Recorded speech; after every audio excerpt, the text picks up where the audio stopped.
The story opens with a woman quietly unpacking boxes in a modest apartment. Her name is Leela, and she's here to rebuild her life. A recent divorcee, Leela carries the emotional scars of an abusive marriage, wounds that don't show but run deep.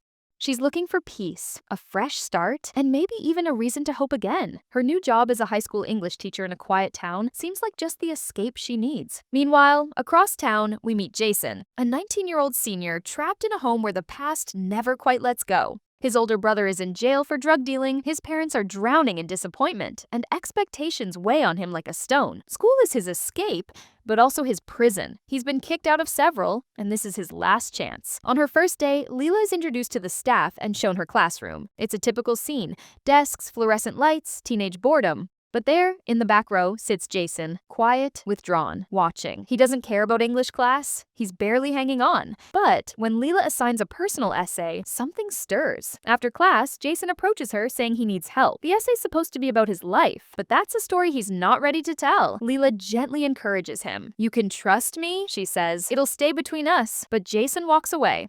Later that night, Leela speaks to her mother on the phone, trying to mask her loneliness. Across town, Jason is out on the streets, making shady deals to help cover his little sister's tuition. Different lives, same emptiness. At school the next day, Jason surprises everyone. He reads a poem, raw, emotional, and full of pain. The class laughs. Leela doesn't. She sees something in him, a spark. After class, she tells him, "You've got talent, real talent." It's the first kind word he's heard in a long time. That night, the gym teacher, Andrew, invites Leela out for drinks. She's hesitant, but agrees. They drink, they dance. She lets herself breathe for once. What she doesn't see is Jason, across the bar, watching, and feeling something, jealousy, longing. It's hard to say. The next day, Leela catches Jason skipping class. When she confronts him, he opens up, just a little. The pressure, his family, his brother. She offers extra tutoring sessions after school, 30 minutes a day. He agrees. During one of those rainy evenings, there's a knock on Leela's door. It's Jason. His face is bruised, bloodied. "A fight," he says. "Nothing serious, but he can't go home like this." Leela tends to his wounds. She's a teacher, but in that moment, she's also just human. On the drive to take him home, Jason directs her to a scenic overlook. "I saw you dancing at the bar," he says. "I want to learn how to dance." Then he leans in for a kiss. She pulls away. "This can't happen," she says. "I'm your teacher," but feelings aren't rules. They creep in, slow and quiet. Days later, Jason gives her a gift, a delicate necklace. Leela tries to keep boundaries, but the line is already blurring. Her mother senses something. Leela confesses she's met someone younger. She doesn't say who. On a quiet afternoon, they sneak away to a lake. They laugh, they talk, they take pictures, but those pictures end up on Jason's phone, and his mother finds them. Shocked, horrified, she confronts Leela at school. "Stay away from my son," she warns. That night, Leela breaks things off.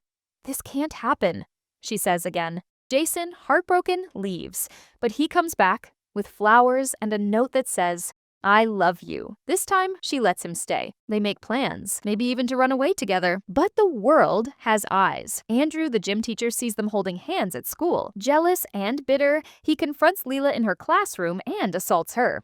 She's shattered. She tells Jason, who demands they go to the police. But Andrew threatens her. If she speaks up, he'll expose their relationship. Jason doesn't care. The next day, he attacks Andrew at school. The police arrive. Jason is arrested. Leela tries to fix it. She meets with Andrew and tells him the truth. Security cameras caught everything. If he doesn't drop the charges, she'll destroy him. He agrees to resign. Jason is released. But it's too late. The damage is done. Leela knows she can't protect him. Not from the consequences, not from the whispers. She tells Jason she's leaving town, alone. Jason pleads with her, but she walks away. And just like that, it ends. Not with fireworks, but with a quiet goodbye. Before the Dawn is not just a story about forbidden love, it's about broken people trying to heal in the wrong ways, at the wrong time. It's about choices, consequences, and how sometimes even love isn't enough.